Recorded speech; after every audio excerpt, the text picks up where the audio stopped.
America అధ్యక్షుడు Donald Trump దెబ్బకు ప్రపంచ మార్కెట్లు షేక్ అవుతున్నాయి. యుద్ధం ఇంకొంతకాలం కొనసాగుతుంది అన్న ప్రకటన ఇన్వెస్టర్ల కొంప ముంచింది.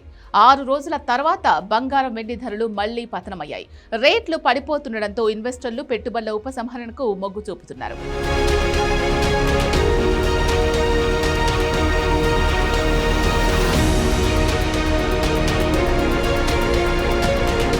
ఇరాన్పై రానున్న 2-3 వారాల్లో అతి భీకర దాడులు ఉంటాయని అమెరికా అధ్యక్షుడు ట్రంప్ ఆసియా మార్కెట్లపై తీవ్ర ప్రభావం చూపింది. కొన్ని రోజులుగా క్షీణిస్తోన్న రూపాయి విలువ భారీగా బలపడింది. 105 పైసలు పెరిగి 93.65 వద్ద కొనసాగుతోంది. ఇదిలా ఉంటే బంగారం ధరలు 6 రోజుల తర్వాత పతనమయ్యాయి. 24 క్యారెట్ల బంగారం ధర 1530 రూపాయలు తగ్గడంతో 151,420 రూపాయలుగా ఉంది. అదే గ్రాము 15,142 రూపాయలు పలుకుతోంది. 22 క్యారెట్ల బంగారం ధర 1 గ్రాము 13,880 రూపాయలుగా ఉంది. 10 గ్రాములు 22 క్యారెట్ల బంగారం 1,400 తగ్గి 1,38,800 రూపాయలుగా ఉంది. 18 క్యారెట్ల బంగారం ధర 1 గ్రాము 11,357 రూపాయలు పలుకుతోంది. పెట్టుబడిదారులు బంగారాన్ని ఒక ముఖ్యమైన పెట్టుబడిగా చూస్తున్నారు. రోజు రోజుకు ధరలు తగ్గుముఖం పడుతూ ఉండడంతో ఇన్వెస్టర్లు ఉపసంహరణకు మొగ్గు చూపుతున్నారు.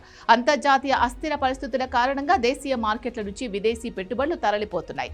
బుధవారం ఒక్కరోజే 8,331 కోట్ల విలువైన ఈక్విటీలను విదేశీ పోర్టుఫోలియో మదుపర్లు విక్రయించారు. పెళ్లిళ్లు, శుభకార్యాలు అనగానే ముందుగా గుర్తొచ్చేది బంగారమే. అంతగా మన సంస్కృతి సంప్రదాయాలతో ముడిపడిపోయింది బంగారం. పెట్టుబడికి పెట్టాలనుకునే వారికి పసిడి మంచి సాధనం. బంగారం, వెండి వంటి విలువైన లోహాల ధరలు అంతర్జాతీయ విపణికి అనుగుణంగానే ఉంటాయి. అక్కడ పెరిగితే ఇక్కడ పెరుగుతుంది, తగ్గినా అంతే. మన దేశం బంగారం కోసం దాదాపుగా దిగుమతులపైనే ఆధారపడినందున డాలర్ మారకపు విలువ కూడా దేశీయంగా పుత్తడి ధరలపై ప్రభావం చూపుతుంది. క్యారెట్ల వాల్యూ పెరిగే కొద్దీ బంగారం స్వచ్ఛత, ధర పెరుగుతాయి.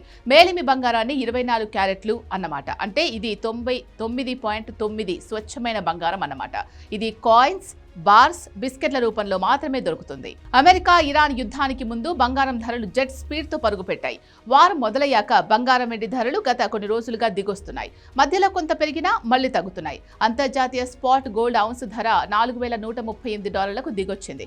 గతంలో ఈ పసిడి ధర $5,000 పైన పలికింది. అటు వెండి ధర $62.47కు పతనమైంది. ఇక దేశీయంగానూ ఈ లోహాలకు గిరాకీ తగ్గింది. ఏప్రిల్ ఫ్యూచర్ కాంట్రాక్ట్ లో 10 గ్రాముల బంగారం ధర 9.8% తగ్గి 1,30,300 వద్ద కొనసాగుతోంది. మే ఫ్యూచర్స్ లో వెండి ధర 10.97% పతనమై కేజీ ధర 2.01 లక్షలుగా ట్రేడ్ అవుతోంది. మరోవైపు US fed, bank of Japan సహా అన్ని ప్రధాన కేంద్ర బ్యాంకులు కీలక రేట్లను యథాతథంగా కొనసాగించడం కూడా ఈ లోహాల ధరల పతనానికి కారణమని బులియన్ విశ్లేషకులు చెబుతున్నారు.